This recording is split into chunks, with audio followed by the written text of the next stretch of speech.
I stared at my phone in disbelief, the racy messages between my husband Paul and his coworker Amber burning into my eyes.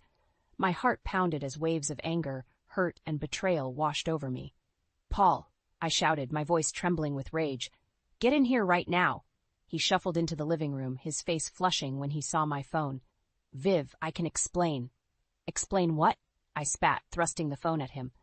"These explicit texts to that little tramp Amber? How could you do this to me, to our family?"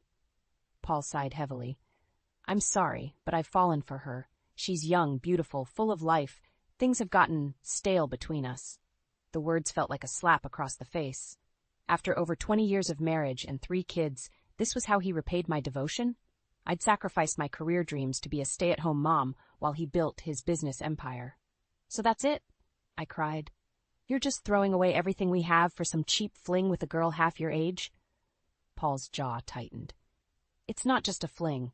I want to be with Amber. I'm filing for divorce." The room started spinning as my life crumbled around me. This couldn't be happening. Not to us. Not after all we'd been through together. "You selfish bastard!" I hurled his favorite mug across the room, shattering it against the wall. "After everything I gave up for you and this family?" Paul didn't even flinch. "We'll divide assets equitably. You'll be taken care of financially." Money. That's all he thought about now that his pretty new thing had turned his head. I wanted to claw his eyes out, scream until my voice was hoarse. But an eerie calm washed over me, replacing my anger with icy determination. I straightened my shoulders and met his gaze steadily. "You're going to regret this, Paul."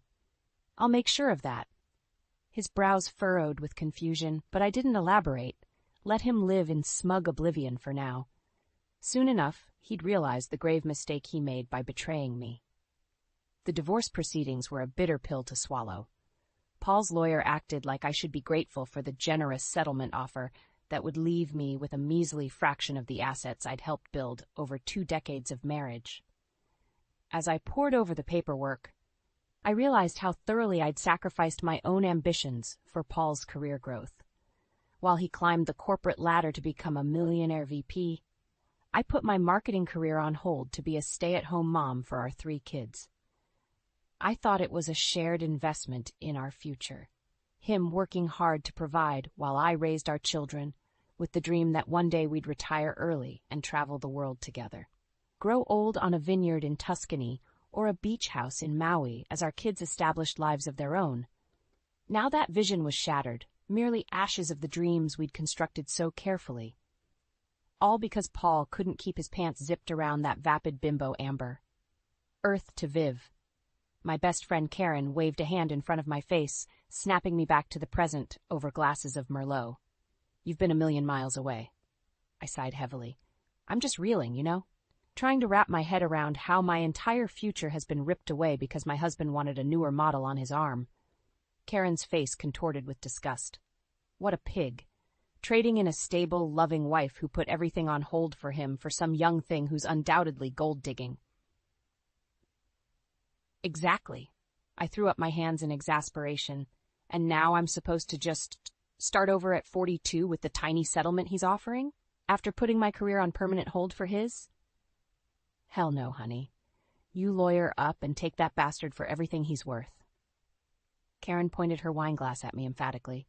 He betrayed you and destroyed your shared dreams. It's only fair he pays through the nose. Her fiery response was the wake-up call I needed. This wasn't the end.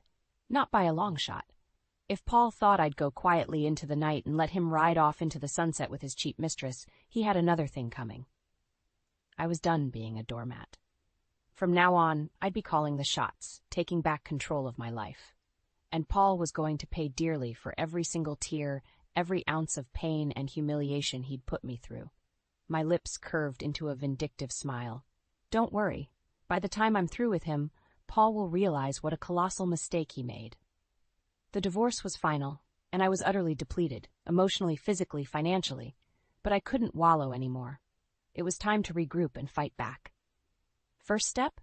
An extreme makeover. I hit the gym hard, pounding away on the treadmill and lifting weights with a vengeance. The pounds started melting off as I traded in my usual snacks for a strict diet of lean proteins and veggies. Visits to an upscale med spa became a weekly ritual, chemical peels, laser treatments, even a little Botox to smooth the frown lines from years of stress and heartache. Karen noticed the changes first.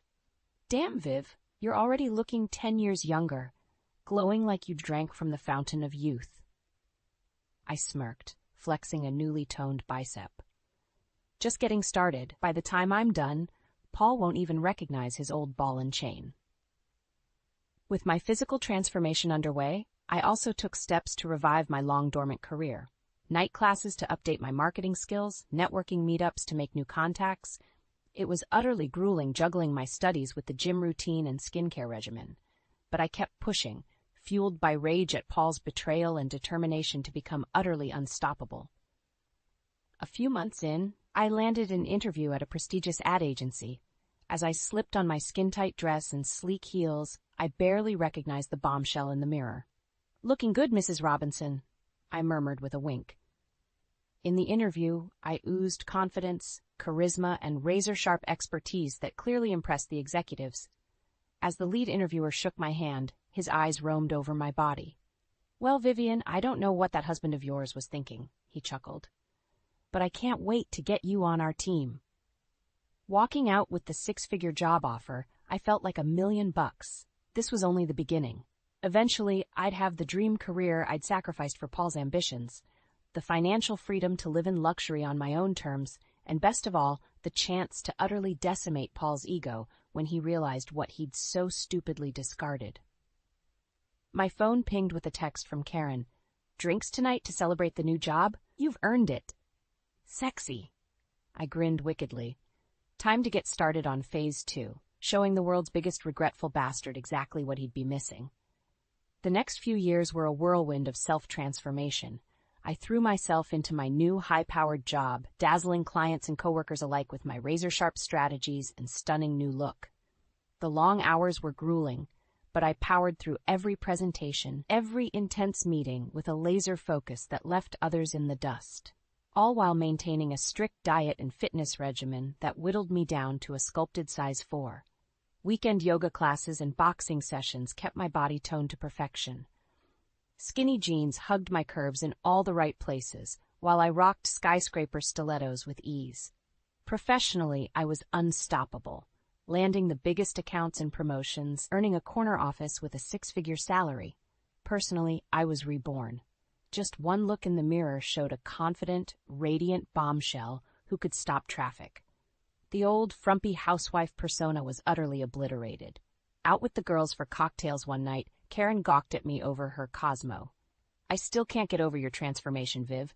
You're so hot, I might leave my husband for you." I threw my head back with a husky laugh. "Down, girl. I'm just getting started on making Paul realize what he's missing."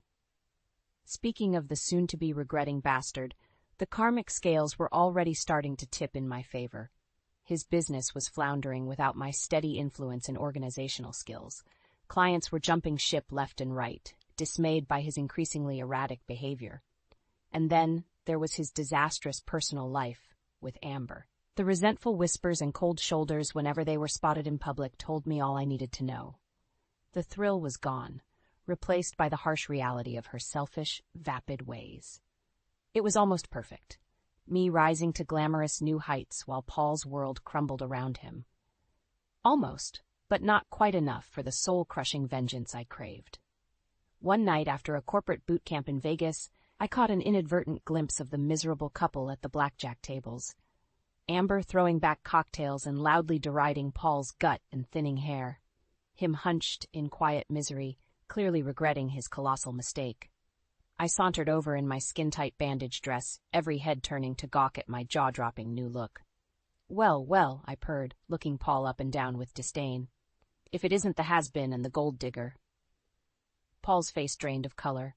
Vivian, is that really you?" "Obviously, since you can't seem to pick your jaw off the floor." I smirked, reveling in his stunned reaction. "Like what you see, Paul? This is just a little taste of what you'll never have again." Over the next few months, I relished every agonizing update about Paul's downward spiral. It was like a delicious karma buffet, and I savored every bitter morsel. His business continued bleeding clients and money, struggling to stay afloat. Amber's insatiable spending habits, designer clothes, lavish vacations, a cherry-red Porsche, drained what was left of his dwindling resources. "Can you believe that ungrateful bimbo?" Karen seethed one night after sharing Amber's latest Instagram splurge, a diamond-encrusted Rolex. Using Paul's money to flaunt her tacky crap all over social media? I shook my head in mock sympathy. What did he expect, dating a vapid gold digger less than half his age? He made his bed. But the true pièce de résistance was witnessing the spectacular disintegration of their doomed romance firsthand. Karen and I were enjoying a girls' night at an upscale steakhouse when the miserable pair was seated nearby. Amber immediately launched into an ear-piercing diatribe, scolding Paul for his skin-fold old man gut and his refusal to buy her a new Mercedes. He shrank in his chair, eyes downcast, as she relentlessly berated his fading looks and inability to provide. "You're so pathetic and disgusting," she sneered, shoving her half-eaten fillet across the table.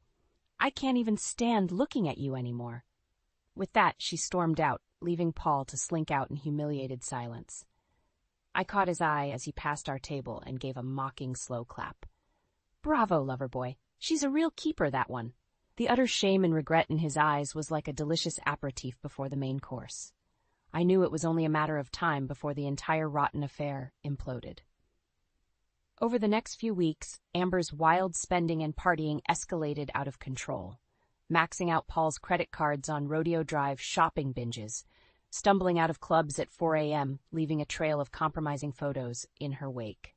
The final straw was apparently Paul discovering a series of seedy texts between Amber and some B-list actor she'd met at a Vegas club. He immediately changed the locks and sent her packing. I'll never forget the pure satisfaction of seeing the crying, disheveled mess that was Amber dragging her Louboutin-stuffed luggage down the driveway. Karma was finally serving up its cold, delicious revenge. As for Paul, the damage was done, both financially and emotionally. His company went into bankruptcy, and he was forced to downsize into a dingy one-bedroom apartment. But my retribution was just getting started. 5 years had passed since Paul's colossal betrayal upended both our lives. I was utterly and unrecognizable from the dowdy, heartbroken housewife who discovered his sordid affair. My career was soaring to new heights as a marketing director at a global ad firm. I traveled the world for campaigns, turning heads in my runway-ready power suits and designer stilettos. In my downtime, I relaxed in my sprawling penthouse overlooking the city, sipping aged whiskeys and smoking Cuban cigars on the balcony. In short, I wanted for nothing, except the final act of delicious vengeance I had meticulously planned. That opportunity arose one crisp fall evening as I strode through the lobby of my upscale apartment building. There, slumped against the wall in a tattered coat and clutching a crumpled paper bag, was a ghastly, haunted figure I barely recognized. "Well, well, if it isn't the fallen king," I sneered, stopping in front of the wretched soul that was once my husband. "Rough times, I see." Paul's sunken, bloodshot eyes widened with shock as he registered my sleek presence. "Vivian? Is that you?" "You're damn right." I crossed my arms, letting him drink in every inch of my designer-clad perfection. "Quite a change from the sad sack you cheated on and left for ruin, isn't it?" His gaze dropped in shame. I never meant for things to turn out like this. I made the biggest mistake of my life." "Oh, you have no idea." I threw back my head with a mocking laugh. Getting involved with that soulless leech, Amber, was just the start. Abandoning the comfortable life I put on hold for you and your precious career? Unforgivable. Paul opened his mouth to respond, but I cut him off with a raised palm. "Save it. I'm not interested in any more of your sniveling, pathetic apologies. I just wanted you to see with your own eyes the life you so foolishly tossed away." I slowly turned in a circle, letting him drink in every designer label, from my fitted Armani blazer to my cherry-red Louboutin heels. A life of opulence and indulgence he'd never experience again. "This is what you'll never have, Paul, not after your greed and weakness cost you everything." Sudden movement in the corner of my eye made me turn. There in the lobby entrance stood my wealthy, successful fiancé, Thomas. Over a decade Paul's junior, with the chiseled body of a fitness model. He grinned broadly and pulled me into a deep, passionate kiss. When we finally came up for air, I smirked at the crestfallen look on Paul's haggard face. "You see that stud over there?" I purred, gesturing to Thomas. He treats me like the goddess I am, showers me with everything money can buy, and best of all, I leaned in to deliver the final sadistic twist of the knife. He has the stamina and prowess to satisfy me in the bedroom like you never could, even in your prime. With that parting shot, I strolled away on Thomas's arm, leaving Paul to wallow in his squalor and regret. Just a hollowed-out husk taking his last pathetic look at the glittering life he pissed away through unforgivable greed and betrayal. The ultimate revenge was nearly complete. A few weeks after that fateful lobby run-in, I decided it was time to deliver the final, devastating blow to Paul's shattered ego. To ensure he understood the full, miserable consequences of throwing away our life together. I invited him over under the pretense of needing help moving some boxes from the storage unit. Paul, being the desperate, sniveling worm he'd become, jumped at any chance to get into my good graces again. When he arrived at my luxurious penthouse, I made sure he got an eyeful of my glamorous new existence. The sleek modern furnishings, the wall of floor-to-ceiling windows overlooking the city skyline, the private terrace with a bubbling hot tub and outdoor kitchen. Wow, Viv, he stammered, eyes wide as he stepped inside. This place is incredible. I had no idea you were living like...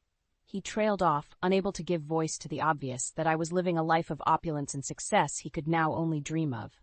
I smirked inwardly, savoring his awestruck envy. Well, I certainly didn't achieve any of this sitting around and feeling sorry for myself, I said coolly, inspecting my manicure. Some of us prefer to fight for what we deserve, rather than squandering it all on ridiculous flings. Paul flinched visibly at the dig, then quickly tried to change the subject. So, where are these boxes you needed some help with? Oh, that won't be necessary. I waved a hand airily. I actually invited you here for a different reason. Right on cue, the elevator doors parted and my Adonis of a fiancé, Thomas, stepped out, looking like a male model in an impeccably tailored suit. His eyes lit up when he saw me. There's my gorgeous girl, he purred in that deep, sexy baritone, crossing the room to pull me into a passionate embrace. When we finally broke the heated kiss, I turned a sly grin to the dumbstruck Paul. Paul, I'd like you to meet my fiancé, Thomas. Thomas, this is my pathetic ex-husband who cheated on me with a two-bit bimbo. Thomas looked Paul up and down with undisguised disdain, taking in his wrinkled, ill-fitting clothes and weathered face. Ah, yes, the fool who traded in a diamond for a piece of zirconia costume jewelry. My fiancé's insult landed like a punch to Paul's gut. His face flushed crimson as I casually admired the dazzling 5-carat diamond engagement ring on my finger. You see, Paul, while you were out squandering your money and dignity on chasing young tail, I built myself into the powerhouse I was always destined to become. I traced a perfectly manicured nail along Thomas's chiseled jaw, and I found a real man who could satisfy me, in every sense of the word. On cue, my 3 kids, now successful young adults in their own right, strode off the elevator carrying platters of hors d'oeuvres and champagne flutes. Their faces lit up when they saw me, but immediately turned to cold sneers upon noticing Paul. What's he doing here? My daughter Chloe spat, venom dripping from her words. Don't worry, sweetie. I just wanted to give your washed-up father a little glimpse of what real happiness looks like. I pulled Thomas close, nuzzling against his neck. One he'll never, ever get to experience again after the way he treated us. The kids exchanged disgusted looks at Paul's pathetic form, wilting under the weight of my words. He opened his mouth, perhaps to issue another feeble apology, but seemed to realize none of us had any interest in hearing it. With a miserable shake of his head, Paul turned and shuffled away, leaving my beautiful family to celebrate our lavish new beginning without him. As the elevator doors closed, I raised a glass of crisp champagne to my lips. To karma, I purred, sipping the bubbly ambrosia. Revenge, once and for all, had been exquisitely served. In the months following that deliciously humiliating encounter, the karmic scales continued tipping decisively in my favor. Paul's life and circumstances, which had already hit rock bottom, somehow found new abysmal depths to plumb.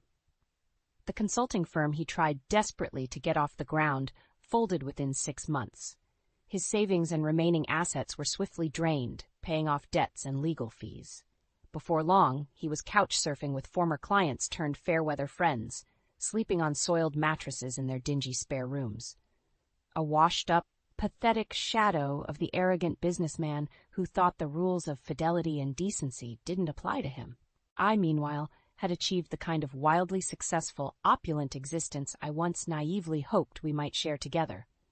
My marketing career was soaring to new heights as an executive at a global brand consultancy, overseeing massive multi-million-dollar campaigns, traveling the world to attend decadent parties and corporate retreats at five-star resorts.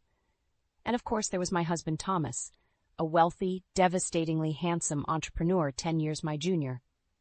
He doted on me relentlessly, showering me with diamonds, designer fashions, and a penthouse that would make Architectural Digest weep with envy. We married in a lavish, no-expense-spared ceremony in Tuscany that quickly became the subject of envious whispers and tabloid headlines.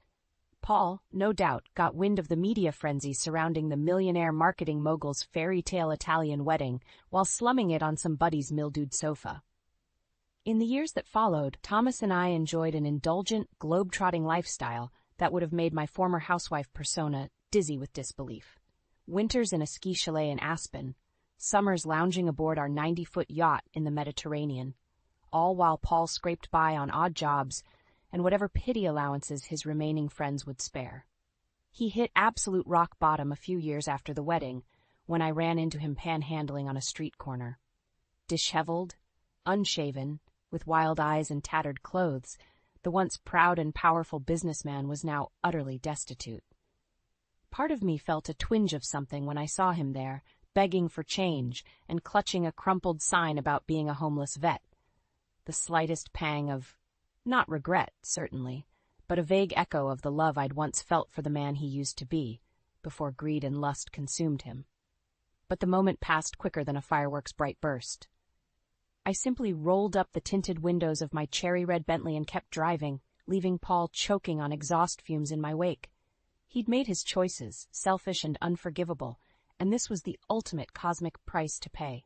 My quest for revenge against the man who so callously upended and betrayed my life was complete. I had everything: wealth, success, adoration, and devotion from a younger, better man.